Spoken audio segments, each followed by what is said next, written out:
प्रिय विद्यार्थियों, मैं ओपी तिवारी संकल्प विथ ओपी सर चैनल पर आप सभी लोगों का हार्दिक स्वागत करता हूं। देखिए, प्रैक्टिस सेट मैं दे रहा हूं और यह सुपर टेट के लिए विशेष रूप से है। सुपर टेट के विद्यार्थी से जरूर हल करें। यह टेट में भी फायदा होगा, इसका ऐसा नहीं कि टेट वाले नहीं देखें। टेट वाले भी विद्यार्थी देखें, लेकिन सुपर टेट वाले अवश्य देखें। तो चलिए हम क्वेश्चन को लेकर चलते हैं। क्वेश्चन नंबर 1 देखिए, यहाँ पर हम जो भी सॉल्व कराएंगे वह शॉर्ट मेथड से कराएंगे।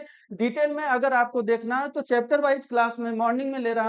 हमारा मॉर्निंग में क्लास जा रही है, उसे आप डिटेल और शार्ट उसमें दोनों दिया गया है, उसे भी देख सकते हैं। लेकिन ये आपका शार्ट मेथड से केवल क्वेश्चन हम हल करा रहे हैं, तो इसे अवश्य देखें। देखिए क्या कह रहा है 2 अंकों की एक संख्या तथा संख्या के दोनों अंकों के स्थान अदल बदल के बाद, इस बात को ध्यान रखिएगा, अंकों के अदल बदल के बाद, स्थान को बदलने के बाद प्राप्त संख्या का जो अंतर है वह 72 है। तो उस संख्या के अंकों का अंतर पूछा जा रहा है। अगर ऐसा प्रश्न आए कि संख्याओं का अंतर दे और अंकों का अंतर पूछे, तो आपको कुछ नहीं करना है, दी गई संख्या में 9 से भाग कर देना है। जो आंसर प्राप्त होगा वही आपका आंसर होगा, राइट आंसर हो जाएगा एक।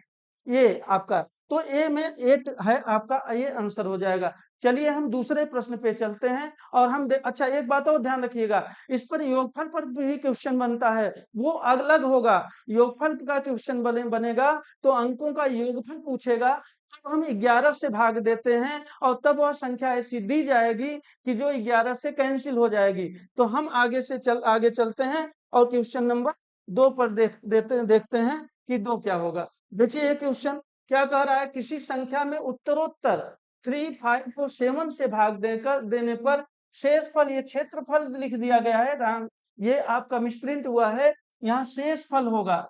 शेष फल यानी रिमाइंडर कह रहा है किसी संख्या में उत्तरोत्तर 3, 5, 7 से भाग करने पर शेषफल 1 to 4 प्राप्त हो, तो वह संख्या न्यूनतम संख्या क्या होगी। यानी हम क्या करेंगे, 3, 5 और 7 को लिख लेंगे और इधर 1, 2, 4 को लिख लेंगे और इसके बाद इसमें क्या करेंगे, 1 का गुणा। क्यों? क्योंकि हमें न्यूनतम संख्या पूछा है और न्यूनतम संख्या के लिए अंतिम भागफल जो होता है वह 1 लिया जाता है। तो यहाँ हम 1 का गुणा करेंगे और नीचे वाले का जोड़ देंगे।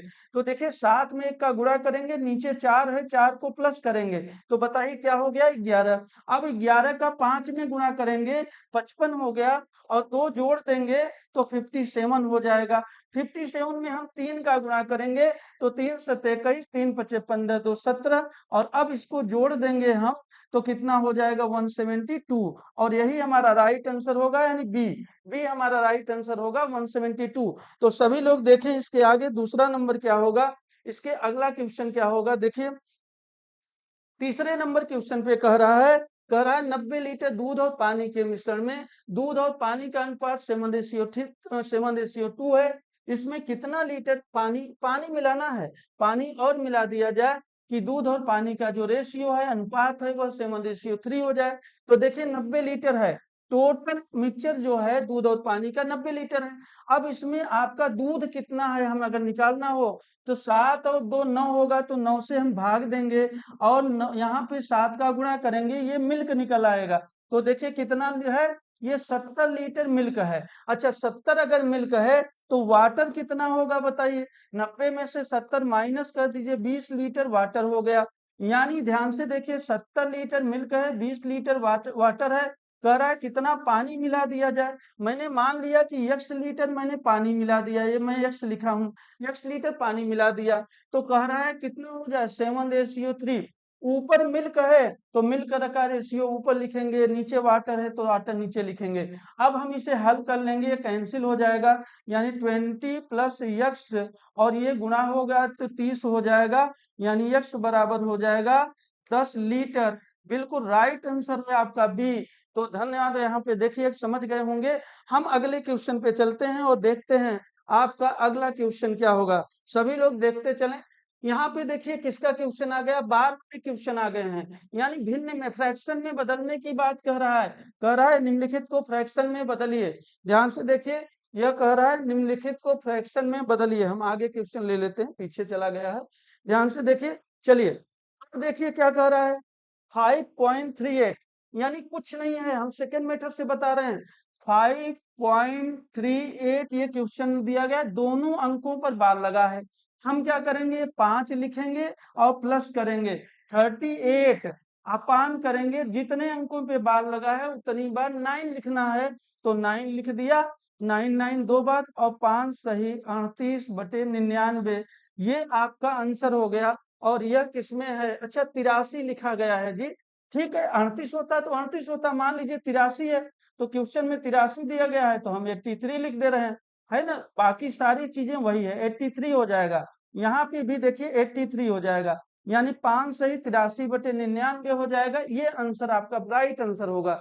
इसमें कुछ नहीं करना है। फिर से एक बात देखिए, यहाँ पे जो दशमलव के पहले का अंक है उसे हम ज्यों का त्यों लिख देंगे और प्लस लगा देंगे।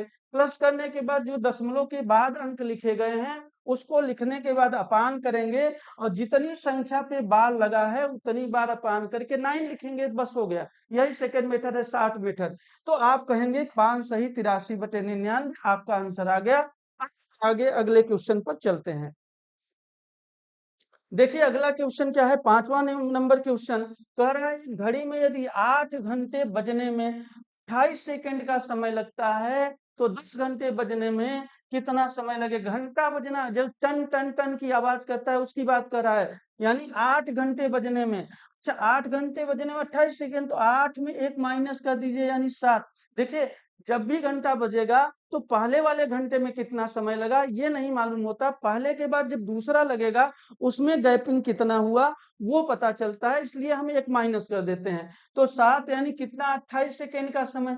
10 पूछ रहा है तो यहाँ भी 1 माइनस करेंगे 9 का, तो देखिए 28 इंटू 9/7 यानी 7 चौक 28, 9 चौक 36 सेकेंड का समय लगेगा।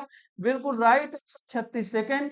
मैक्सिमम बच्चे गलत हल कर देंगे और कहते क्या है, वहां पे 8 में 10, यहाँ पे 8 में 28, तो 10 में कितना ये निकाल देंगे और वहीं गलत हो जाएंगे। इसलिए इसको देख लीजिए 36 सेकंड का समय होगा। हम अगले क्वेश्चन पे चलते हैं और देखते हैं कि अगला क्वेश्चन क्या होगा। यहाँ पर देखिए अगला क्वेश्चन आपका आ गया और बहुत ही आसान क्वेश्चन है, लेकिन तब भी बच्चे कुछ गलत करते हैं, तो इस क्वेश्चन को भी अच्छे से देखिए। कह रहा है 6 अंकों की न्यूनतम संख्या से 5 अंकों की अधिकतम अधिकतम संख्या घटा दी जाए तो बताइए कि शेष क्या होगा। यानी 6 अंकों की न्यूनतम संख्या लिखना है तो 1 लिखने के बाद 5 जीरो लिख दीजिए, और 5 अंकों की अधिकतम संख्या लिखनी है तो 5 बार 9 लिख दीजिए, और इसे घटा देंगे तो कितना आ जाएगा, 1 आ जाएगा। यहाँ पे देख लीजिए भाई 10 में से 9 गए 1, 9 में से 9 गए 0 0 0 0, तो 1 ही आएगा। तो इसलिए आंसर हमारा 1 हो जाएगा, यहाँ आंसर 1 आएगा। अब हम अगले क्वेश्चन पे चलते हैं और अगला क्वेश्चन देखते हैं कि अगला क्वेश्चन क्या होगा। क्वेश्चन नंबर 7 बहुत ही अच्छा प्रश्न है, मैक्सिमम बच्चे गलत हल कर देते हैं, तो इसको अच्छे से देखिएगा। चलिए देखते हैं। एक बंदर एक बंदर पहले मिनट में 10 मीटर ऊपर चढ़ता है, पहले मिनट में 10 मीटर ऊपर चढ़ता है, और दूसरे मिनट वह 4 मीटर यानी दूसरे मिनट में वह 4 मीटर नीचे फिसल जाता है। इस तरह 100 मीटर ऊंचे खंभे पर चढ़ने के लिए उसे कितना समय लगेगा, ये प्रश्न है। देखिए अच्छे से समझ लीजिए, 1 मिनट में, यानी ये मिनट लिख रहा हूं, 1 मिनट में वह चढ़ता कितना है जी, 10 मीटर। 10 मीटर वह चढ़ जाता है, 10 मीटर देखिए चढ़ता है यहाँ पे। और अगले एक मिनट में जो ही वह चढ़ने का प्रयास करता है वह फिसल जाता है कितना, 4 मीटर फिसल करके फिर से नीचे आ जाता है। यानी आप बताइए 2 मिनट में अगर हम कहें तो कितना चढ़ लिया, 10 में 4 गए 6 मीटर। अच्छा 2 मिनट में जब 6 मीटर चढ़ा तो ध्यान रखिएगा ये 100 मीटर दिया गया है, हम यहाँ पे 10 माइनस कर दीजिए, क्योंकि 10 जब लास्ट में चढ़ेगा तो फिर उतरेगा क्यों, जब उसे अगर अपनी मंजिल मिल गई तो हम यहाँ देखेंगे क्या इससे कैंसिल होता है, और भी प्रकार के क्वेश्चन बनते हैं, हम इसमें देखेंगे 90 आ रहा है। यहाँ पे 6 का पहाड़ा पढ़ेंगे 90 कैंसिल करने के लिए 15 बार जाएगा, 15 छक्का 90, यानी 15 इधर भी गुणा करिए, 15 का गुणा इधर भी करिए, आप मुझे बताइए, यानी 30 मिनट में वह चढ़ कितना गया, अभी तक 90 मीटर चढ़ गया। इसके बाद अगली बार जब वो चढ़ने का, भाई नीचे आया है वो चढ़ेगा तो अगले 1 मिनट में वह फिर चढ़ जाएगा कितना 10 मीटर, और 10 मीटर ज्यों ही चढ़ा उसे उसकी मंजिल मिल गई, यानी 31 मिनट में वह चढ़ गया कितना 90 और 10 100 मीटर, 100 मीटर उसका पूरा हो गया, यानी समय कितना लगेगा, बिल्कुल 31 मिनट लगेगा। तो 31 मिनट ये सी ऑप्शन में दिया गया है, राइट आंसर आपका होगा 31 मिनट। अगले क्वेश्चन पे चलते हैं और देखते हैं कि अगला क्वेश्चन क्या होगा। सभी लोग ध्यान से देखें।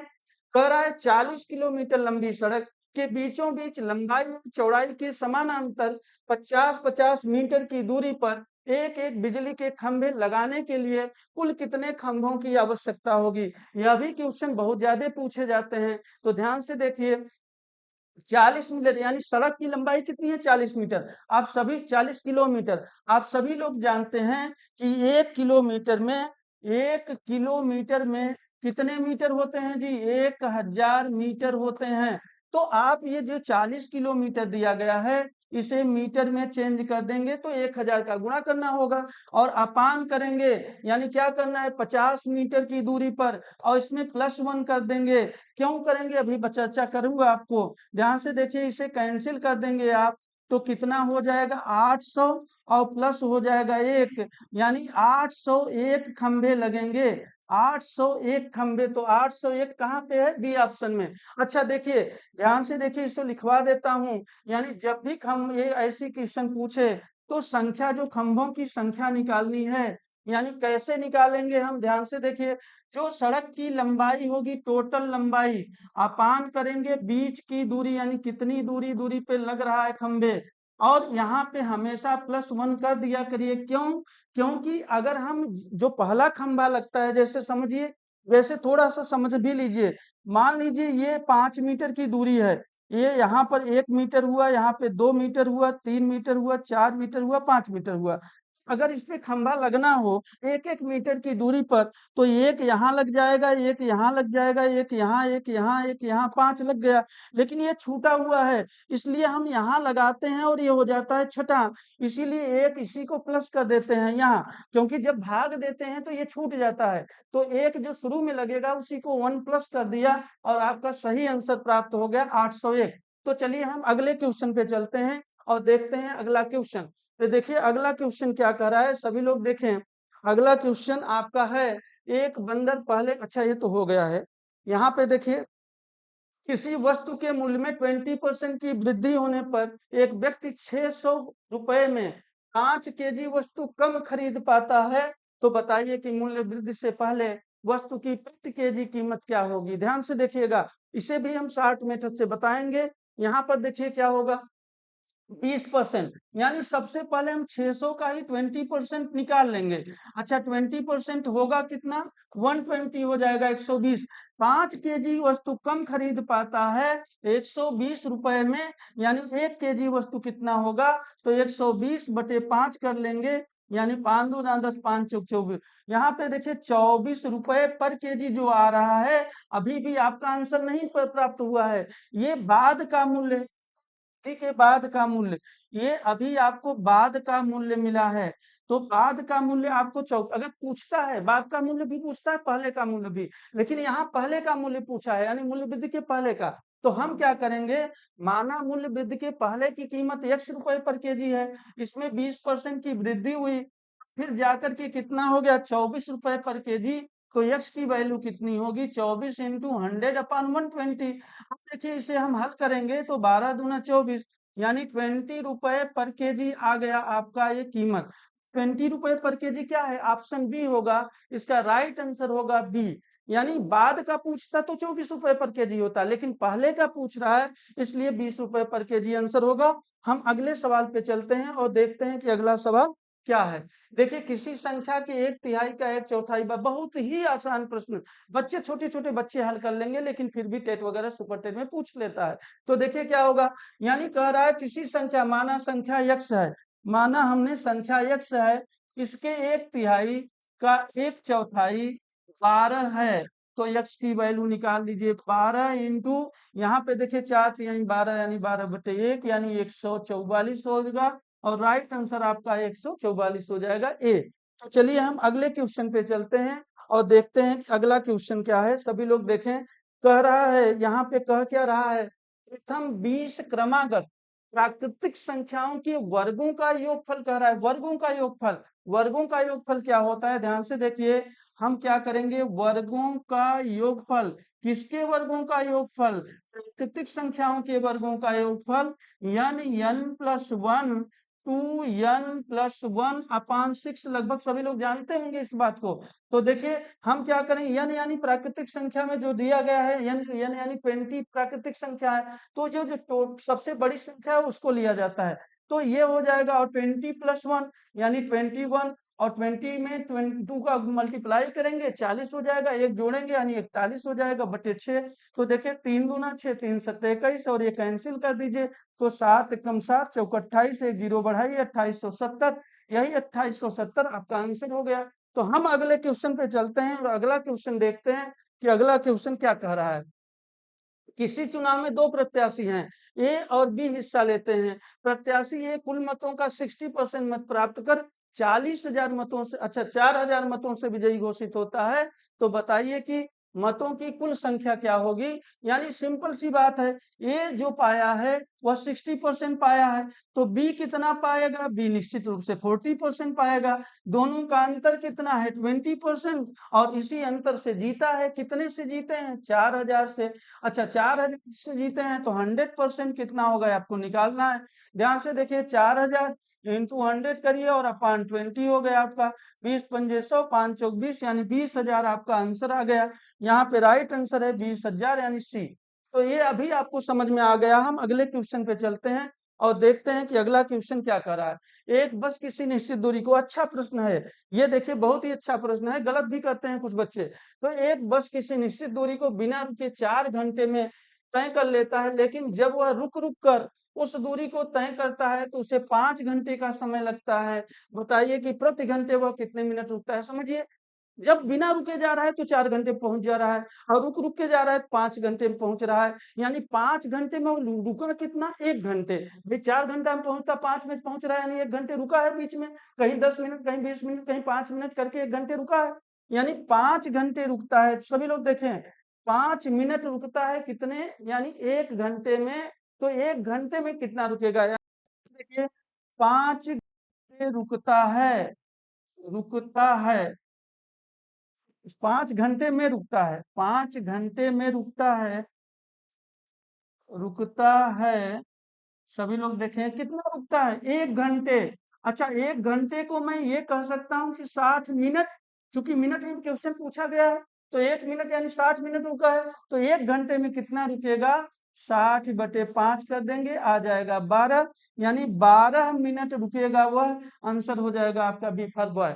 तो देखिए बी आपका आंसर है 12 मिनट। हम अगले क्वेश्चन पे चलते हैं और अगले क्वेश्चन को देखेंगे कि अगला क्वेश्चन क्या होगा। यह भी क्वेश्चन बहुत ही अच्छा है। कह रहा है, एक व्यक्ति दिल्ली से प्रयागराज की ओर 40 किलोमीटर प्रति घंटा से चलना प्रारंभ करता है। दूसरा व्यक्ति उसी समय प्रयागराज से दिल्ली की ओर एक निश्चित चाल से चलना प्रारंभ करता है। रास्ते में मिलने के पश्चात वह अपने गंतव्य स्थान पर क्रमशः 9 घंटे और 4 घंटे में पहुंचता है। तो दूसरे व्यक्ति की चाल क्या होगी। हम इस कैसे हल करेंगे, ध्यान से देखिए। ये जो पहले की चाल है इसे हम यस ए कर लेते हैं, और ये दूसरे की चाल yes be equal to under root, पहले द्वारा लिया गया समय तो आपका अपान में हो जाएगा। तो दूसरे वाला कितना समय लिया गया है, टीबी, और पहले वाला समय कितना लिया है, टीए, यानी टीबी अपान टीए अंडर रूट में हो जाएगा। हम इससे हल करेंगे। तो देखिए यहाँ 40 बटे हो जाएगा यस बी, और यहाँ पर हो जाएगा आपका अंडर रूट 4/9, यानी कितना का 9 और 4 कह रहा है तो अब 4/9 लिखेंगे। यहाँ पे देखिए 40 बटे यस बी आपका हो जाएगा, और 2/3 आ जाएगा, ये कैंसिल हो जाएगा, यानी एस बी की वैल्यू आ गई 60 किलोमीटर पर आवर। और ये आपका कहाँ पे दिया गया है, ए ऑप्शन में। तो ये बिल्कुल राइट आंसर है आपका। चलिए हम अगले क्वेश्चन पे चलते हैं और अगला क्वेश्चन देखते हैं कि क्या होगा। देखिए कह रहा है क्या, कह रहा है कोई धन किसी निश्चित साधारण ब्याज की दर से 4 वर्ष में 3 गुना हो जाता है, तो कितने वर्षों में वह धन उसी निश्चित साधारण ब्याज है भी, ध्यान रखिएगा, ब्याज की दर से 7 गुना हो जाएगा। हम आसानी से कैसे लगाएंगे, देखिए 3 गुना कर रहा है तो 3 में माइनस कर दीजिए 2, 2 4 वर्षों में 7 गुना करा, 1 माइनस करिए 6, कितना हो जाएगा 4 इंटू 6, 4 इंटू 6 अपान टू कितना हो गया जी 12 वर्षों में आंसर आपका आ गया 12 वर्षों में, यानी राइट आंसर आपका हो जाएगा ये। गुणा कर दीजिए यानी दो, दो गुना, ध्यान से देखिए 3 गुना जब कहे तो 1 माइनस करिए 2, 2 में 4 तो 7 गुना करा, यहाँ भी माइनस करिए 6, तो 6 में कितना 4 इंटू 6 अपान 2 हल किया 12 वर्षों में, सी ऑप्शन आपका सही हो गया। चलिए हम अगले सवाल पे चलते हैं और अगला सवाल क्वेश्चन देखते हैं। कह क्या रहा है यहाँ पे, कहा जा रहा है कि एक व्यापारी किसी वस्तु को 1400 रुपए में बेचता है तो उसे 20% की हानि प्राप्त होती है, तो वह वस्तु के कितने रुपए में बेचे कि उसे 10% का लाभ प्राप्त हो। इसे भी बहुत आसान से कर लेंगे। 23% की हानि का मतलब कितना 77%, 100 में से 23 घटा दीजिए कितने में 1400 में, यानी अब कह रहा 10% का लाभ चाहिए, यानी 110, 10 जोड़ दीजिए तो 110% चाहिए, तो कितना होगा क्रॉस मल्टीप्लीकेशन। ध्यान से देखिए 1400 इंटू 110 करिए बटे 77 करिए, बस हो गया क्वेश्चन हल। यहाँ पे देखिए 7 से भाग देंगे, 11 बार जाएगा, 7 दूना 14 कैंसिल हो गया। यहाँ पे हल करिए यानी कितना टोटल आ गया ये 2000, तो 2000 ऑप्शन आपका बिल्कुल सही है कि 2000 होगा। चलिए हम आगे चलते हैं और क्वेश्चन को देखते हैं कि अगला क्वेश्चन क्या होगा। सभी लोग देखें क्या कह रहा है, कह रहा है कि 20%, 20% और 10% का एक समतुल्य बट्टा क्या होगा। तो इसे हम कल कैसे हल करेंगे, सभी लोग देखें हम करेंगे प्लस एक्स, यहाँ पे प्लस माइनस एक्स वाले से हल होगा, क्योंकि ये बट्टे की बात है तो हम कहेंगे minus x minus y plus x y upon 100, लगभग लोग जानते होंगे, तो ध्यान से देखिए कैसे होगा -20 प्लस 20 इंटू 20 अपान 100, ये कैंसिल हो जाएगा और ये आ जाएगा -40 प्लस 4 यानी -36। ये पहला स्टेप है। तो हम दूसरा स्टेप कैसे करेंगे, ये -36 आया, अब ये 10%, इन दोनों को तो हल कर लिया था, अब इसको हल करेंगे -10 यानी +36 इंटू 10 अपान 100। तो देखिए यहाँ पर कि ये क्या हो जाएगा, यहाँ 46 -46 और प्लस हो जाएगा 3.6, हम घटा देंगे यहाँ पर 3.6, तो देखिए अगर 4 घटाएंगे तो 42 हो गया, यानी 42.4% हमारा राइट आंसर है।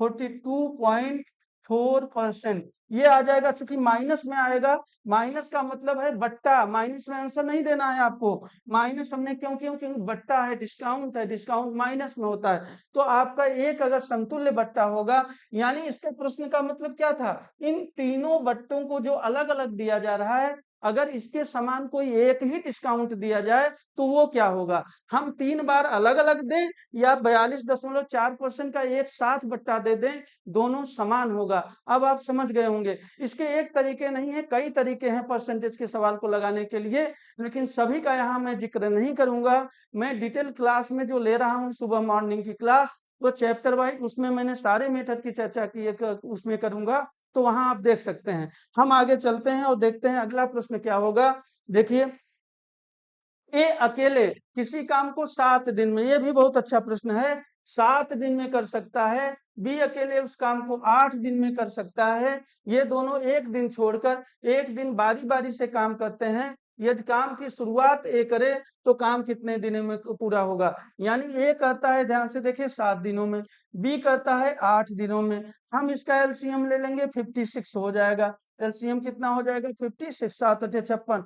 अच्छा बताइए अगर ये किसी काम को 7 दिन में कर रहा है तो 56 काम मतलब एक दिन में कितना काम करेगा, 7 अठे 56 यानी 8 दिन में, और ये 7 काम करेगा 8 सत्ते 56, यानी दोनों मिलकर 8 7 15 15 काम करते हैं, और कितने दिनों में, 2 दिनों में, 2 डेज में जो है भाई, एक दिन ये किया एक दिन ये किया, 15 काम किए, कितने दिन में, 2 दिन में। अब ये करना कितना है 56, तो आप क्या 15 का पहाड़ा पढ़िए, 56 से ज्यादा ना हो, 15 चौका 60 ज्यादा हो जाएगा, 3 बार जाएंगे, 15 तिया 45, 3 का गुणा इधर करिए, 3 का गुणा इधर करिए, यानी 6 दिनों में, ध्यान से देखिए 6 दिनों में 45 काम तो कर लिया, 45 काम कर लिया कितने दिनों में, 6 दिनों में। तो जब 45 काम आपका हो गया, यहाँ पे ध्यान से देखिए 45 काम हो गया, तो बचा कितना काम, यानी 56 माइनस 45, ये बच गया काम, यानी 1 और 5 में से 1 गए 4, 11 काम बचा हुआ है।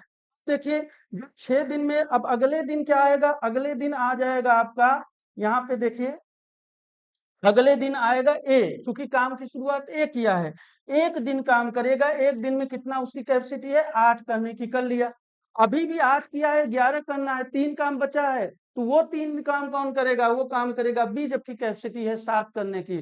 तो बी आएगा और बी 3 काम करेगा, तो उसे कितना लगेगा, 3 काम किया, 7 कैपेसिटी है, तो 3/7, तो 3/7 यानी 6 प्लस 1 और प्लस, यानी 6 प्लस 1 प्लस 3/7, यानी 7 सही 3/7 दिन लगेगा पूरा काम करने में। तो देखिए 7 सही 3/7 कहाँ ऑप्शन में दिया गया है, ये बी ऑप्शन आपका बिल्कुल सही है और यही आंसर आपका होगा। तो हम अगले क्वेश्चन पे चलते हैं और देखते हैं कि अगला क्वेश्चन क्या होगा। तो चलिए अगले क्वेश्चन पे क्या कह रहा है, एक वर्ग का क्षेत्रफल 484 सेंटीमीटर स्क्वायर है। एक वर्ग का क्षेत्रफल, ध्यान से देखिए, एक वर्ग का क्षेत्रफल दे रहा है 484 सेंटीमीटर स्क्वायर, तो वर्ग का परिमाप क्या होगा, वर्ग यानी वर्ग का क्षेत्रफल, देखिए आपको पता है वर्ग का जो क्षेत्रफल होता है वह भुजा स्क्वायर होता है, ए स्क्वायर होता है। तो ए स्क्वायर की वैल्यू, यानी ए स्क्वायर की वैल्यू दिया है 484, तो देखिए ए बराबर क्या हो जाएगा 22, चूंकि 22 का वर्ग है, तो 22 का वर्ग है। परिमाप पूछ रहा है, तो परिमाप जो होता है वह 4a होता है, तो 4 इंटू 22 कर दीजिए, यानी 4×8 88 सेंटीमीटर हो जाएगा। बिल्कुल ऑप्शन आपका ऑप्शन बी बिल्कुल राइट आंसर है। तो ये आसान प्रश्न था, हम आगे चलते हैं और देखते हैं कि अगला क्वेश्चन क्या होगा। देखिए कह रहा है एबीसी एक समांतर चतुर्भुज है, एबीसी एक समांतर चतुर्भुज है, एक्स मान बताइए, मन नहीं जी, मान, मन नहीं पूछ रहा है इसका, मान पूछा जा रहा है, हमें स्प्रिंट हुआ है, यक्स की वैल्यू बताना है, मान बताना है। ध्यान से देखिए यहाँ वैल्यू दिया गया है सही, आप सभी लोग देखें बहुत ज्यादा क्वेश्चन पूछता है, देख लीजिएगा पेपर उठा करके। अगर हम समांतर चतुर्भुज का क्षेत्रफल निकालें, पहले तो देखिए इस वाले की वैल्यू दिया गया है 20 सेंटीमीटर, इस वाले भुजा की लंबाई दिया गया है 16 सेंटीमीटर और इसका दिया गया है 12 सेंटीमीटर, यानी इसकी ऊंचाई है, दूसरे वाली की ऊंचाई पूछ रहा है। यानी समांतर चतुर्भुज किसे कहते हैं, आप लोगों को समझ में आ रहा होगा, यानी आमने सामने की भुजाएं तो बराबर हों, लेकिन सभी कोण बराबर न हो, बल्कि आमने सामने के कोण बराबर हों। फिर से एक बात समझिएगा, समांतर चतुर्भुज वे चतुर्भुज होते हैं जिसकी आमने सामने की भुजाएं बराबर होती हैं, लेकिन सभी कोण बराबर नहीं होते, बल्कि आमने सामने के कोण बराबर होते हैं, वे समांतर चतुर्भुज कहलाते हैं। और समांतर चतुर्भुज का जो क्षेत्रफल होता है वो क्या होता है, यानी आधार इंटू ऊंचाई, आधार और इंटू ऊंचाई का गुणा करेंगे। ध्यान से देखिए हम यहाँ पे क्या करेंगे, यानी 20 लिया और 20 और इसको यहाँ पे गुणा करेंगे, भाई इसकी ऊंचाई क्या है, ये है, तो 12 कर देंगे, इक्वल टू करेंगे, इसका अगर लेंगे 16 तो 16 लिखेंगे और इंटू करेंगे, इसकी ऊंचाई क्या होगी, यक्स होगी। तो बस हमें यक्स की वैल्यू निकालनी है, 4 चौक 16, 4 तिहाई 12, यहाँ से हल करिए, 4 पचे 20, यक्स की वैल्यू कितनी आ गई 15 सेंटीमीटर। हमारा राइट आंसर होगा आपका सी, तो सी आपका राइट आंसर हो गया। हम आगे चलते हैं और देखते हैं अगले सवाल पर कि अगला सवाल क्या कह रहा है। अगला सवाल भी आपका समांतर चतुर्भुज का सवाल है। यहाँ पे देखिए कह रहा है एक समांतर चतुर्भुज जिसकी दो क्रमागत भुजाओं की लंबाई दी गई है, यानी 12 सेंटीमीटर दी गई है और 8 सेंटीमीटर दिया गया है। कह रहा है 12 सेंटीमीटर 8 सेंटीमीटर है, इसके बीच में 30 डिग्री का ये कोण भी दिया गया है। तो कह रहा है समांतर चतुर्भुज का क्षेत्रफल बताइए। अगर आपकी ऊंचाई न दी गई है बल्कि दोनों भुजाएं दी गई हों और बीच में उसका आपका कोण का वैल्यू दिया गया है, तब जो समांतर चतुर्भुज का क्षेत्रफल होता है वह क्या होता है, ध्यान से देखिएगा, यानी इसकी दोनों भुजाओं की लंबाई यहाँ पर हो जाएगा, सभी लोग देखें, दोनों भुजाओं की लंबाई, दोनों भुजाओं जो क्रमागत भुजाएं हैं, दोनों भुजाओं की लंबाई हम करेंगे और इंटू साइन थीटा करेंगे, साइन थीटा, यानी लंबाई इंटू चौड़ाई इंटू साइन थीटा, ऐसा भी कह सकते हैं कि लंबाई इंटू चौड़ाई और इंटू साइन थीटा। अब इससे आप लगा लेंगे, ध्यान से देखिएगा। अच्छा लंबाई कितना दिया गया है 12, चौड़ाई दिया गया है 8 और साइन 30 डिग्री दिया गया है। सभी को पता है कि साइन 30 का मान कितना होता है 1/2, तो हल करेंगे तो 12 चौको 48 हो जाएगा, 48 सेंटीमीटर स्क्वायर आपका ये आंसर आ जाएगा क्षेत्रफल।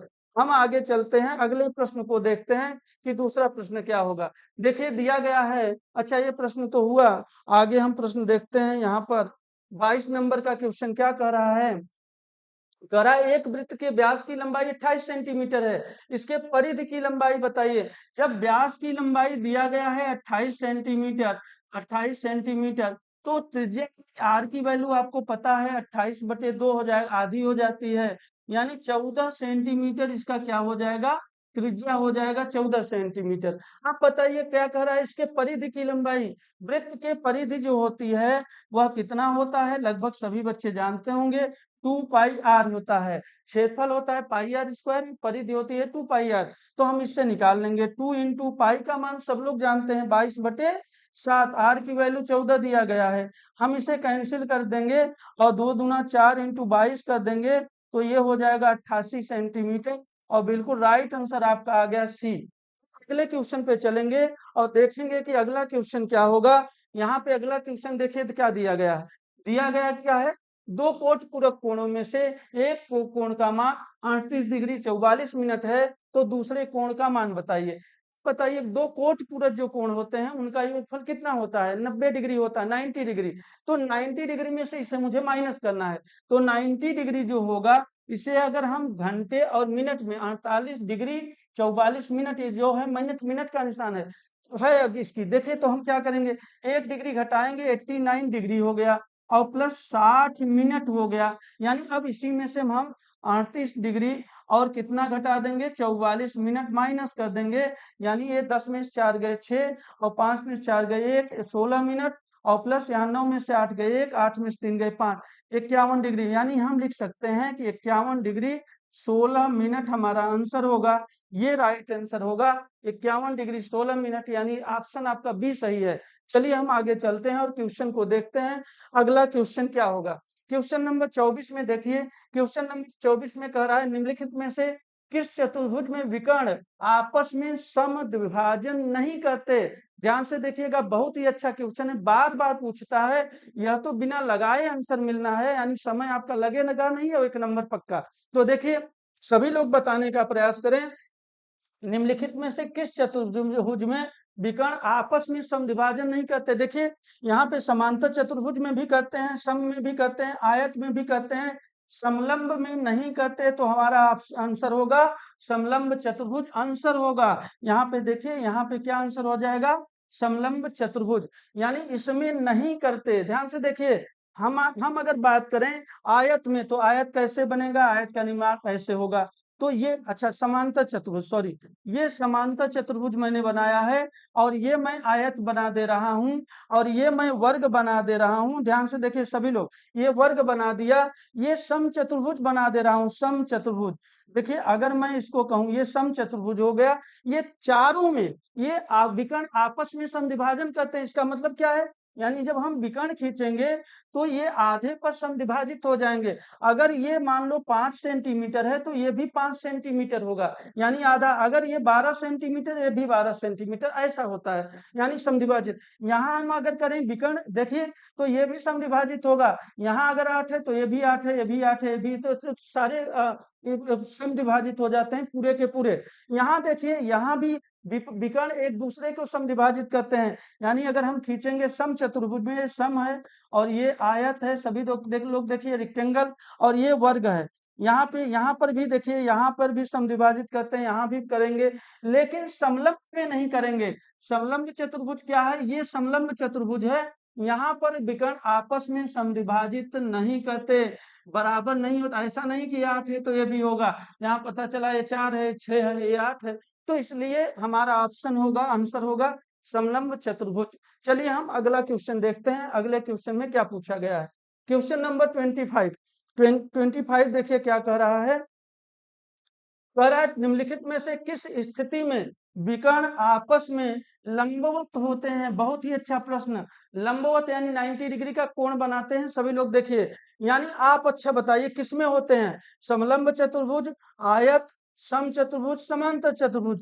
समचतुर्भुज में विकर्ण आपस में लंबवत होते हैं। देखिए यहाँ पे समचतुर्भुज जो दिया गया है, जो समचतुर्भुज अगर हम बनाएंगे, सभी लोग देखें, समचतुर्भुज अगर हम बनाएंगे यहाँ पर आपका, तो ये ऐसा होगा। और यहाँ जब हम विकर्ण खींचेंगे, ये विकर्ण खींचेंगे, तो ये 90 डिग्री का कोण बनेगा। यहाँ भी 90 डिग्री का कोण बनेगा, यहाँ भी 90 डिग्री का कोण बनेगा, और यहाँ भी बनेगा।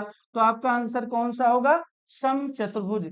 चलिए धन्यवाद। ये यहाँ पर तो हो गया। अब ये क्वेश्चन आपका समाप्त हो गया। 25 क्वेश्चन हम करवाते हैं प्रैक्टिस में, तो 25 क्वेश्चन हमने आपको करवा दिया। सभी लोग विधिवत इसे हल करेंगे, कॉपी पेन लेकर के बैठेंगे और बहुत तेजी से हल करना सीखेंगे। तेजी से हल करिए। और अगर डिटेल क्लास लेनी है तो जरूर लीजिए। और उस डिटेल वाली क्लास को मैं पूरा का पूरा फ्री ऑफ कॉस्ट दे रहा हूं आपको मॉर्निंग में, उसे जरूर लीजिए। और वहां पे पूरा नोट्स बनाइए और नोट्स बना के अच्छे से पढ़िए। आपकी वैकेंसी आने वाली है और बहुत से जल्दी एग्जाम होंगे। ऐसा ना हो कि वैकेंसी आने के बाद भी आपका सिलेक्शन रुक जाए। इसलिए तैयारी मजबूत करिए, और तैयारी आप प्रैक्टिस के साथ वो भी करिए, सुबह की क्लास भी। और चैप्टर वाइज जैसे ही क्लास पूरा होगा, एक क्लास के बाद मैं तुरंत वहां पे पीडीएफ आपको डालूंगा पूरे क्लास का, और कितने क्वेश्चन बन सकते हैं अधिक से अधिक, और कितने आए हुए हैं जो क्वेश्चन पूछे जा चुके हैं, उन क्वेश्चनों को भी उसमें डालूंगा। और आप उसे हल करिएगा और निश्चित रूप से सफलता को आप अपने प्रशस्त करिए। धन्यवाद।